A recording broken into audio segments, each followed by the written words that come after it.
So today I'm going to show you the Colorize Neural Filter in Photoshop. So as you can see here, I have a variety of grayscale or black and white images.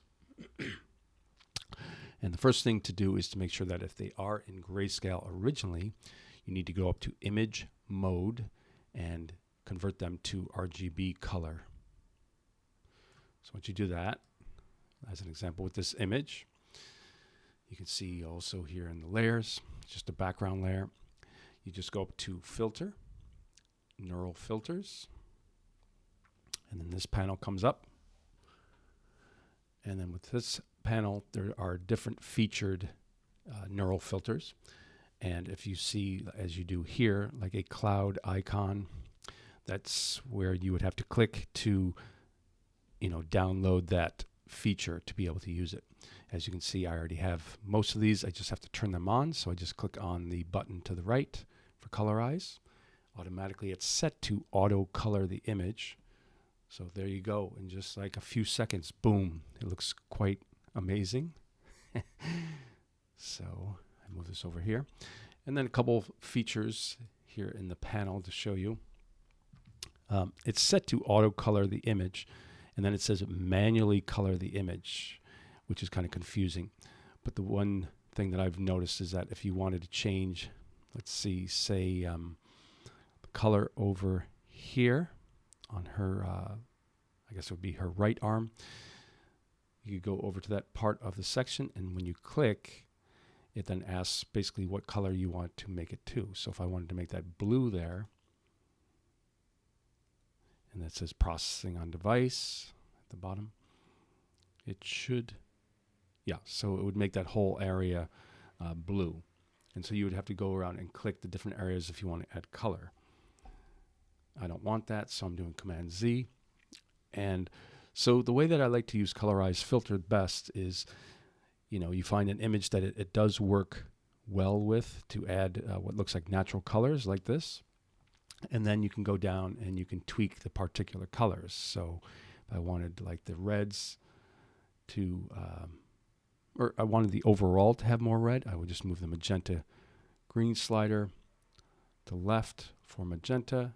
And then of course, if I move it to the right, as you can see on the slider colors, the overall becomes more green. Not much control though, it's just the kind of the overall. But I want to make this a little bit more magenta in between, -4. And then you can also do the overall saturation. But where you really have control is if you decide to go up and you choose output as a new color layer. So once you click this, you say new layer. And then you say, okay, so that's just a preview of what it is. When you hit OK, then you get a new layer. So I go full screen view, zoom in a little bit. You'll see that you have this top layer. So I turn that off. Top layer is just color. So it's just different color sections. And it's set to the color blend mode in your layers panel.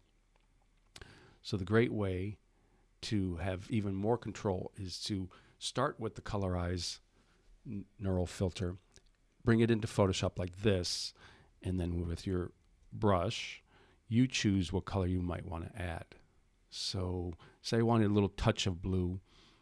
I don't have to have that whole section become blue. I can just go to my foreground color, choose a blue that I like. I'm in my brush. And then always check your options bar at the top. Opacity is set to 100. And then the flow, which is like the strength, I'm going to set that down to like 15. The brush is a little small, so I hit my right bracket to make it larger. And then I go in, and when I paint, you can see that it's just applying that color to that particular area. So you have more control that way, which I enjoy. So I might just add a little blue on the sides just for variety. Just a little bit there. And then it's pretty good where you can hover with your brush and holding the Option key on a Mac, Alt on a PC. You can sample a color in the image and then go back and paint to kind of blend it with another color if you want, if you think the one color is too strong. And then as an example, if I zoom in, I might feel that the lipstick has bled too much underneath.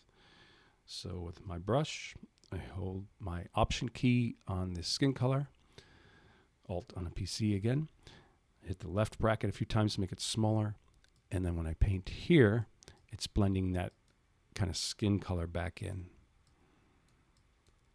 and getting rid of that bleed of the lipstick. I can go back and holding the Option key, Alt on a PC, click the blue, and then go back to her eyes area and click a few times to kind of add a little bit more of a punch to her eyes. Might be a little too much, so I'm going to go back to the history, go back a few steps just to make it more natural. But as you can see, it's pretty easy, pretty direct, and very satisfying to use the Colorize Neural Filter in Photoshop using Adobe Sensei technology, which is the artificial intelligence that they are developing more and more each day. So yes, Colorize Neural Filter in Photoshop. Pretty easy and very satisfying.